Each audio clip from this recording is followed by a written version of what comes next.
Бүгін балалардың жөтелін тез қайтаратын тәсілдермен бөлісетін боламын. Ең алдымен аптекадан мия тамырының сиропын алатын боласыздар. Өте арзан бағада тұрады. Сосын оған бір дана осындай мукалтин таблеткасын аласыздар да кішкене езіп жібересіздер. Езгеннен кейін үстіне бір кіші қасық көлемінде сиропты салып бересіздер. Негізі сироптың құр өзін бере берсеңіздер болады, шақалақтан ересек балаға дейін әсер етеді.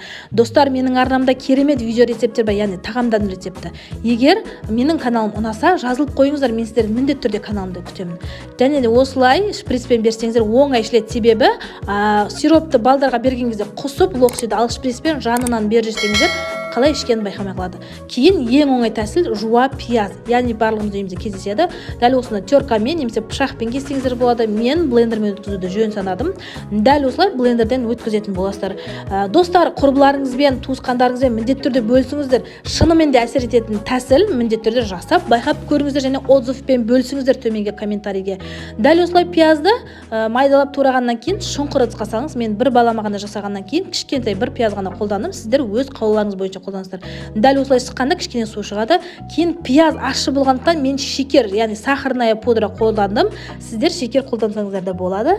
Дәл осылай жасап, түнде жасап, азанда ішкізсеңіздер болады. Мен тез сіңу үшін сахарный пудра қостым. Міне дәл осылай суды алып ішкізе бересіздер. Яғни мен сияқты оңай ішсін, құспасын, шығарып жүрмесін дейтін болсаңыздар, осылай шприцпен беріңіздер. Достар, менің арнама тіркеліп, осы видеоға лайк қойып кетуді ұмытпаңыздар. Рахмет.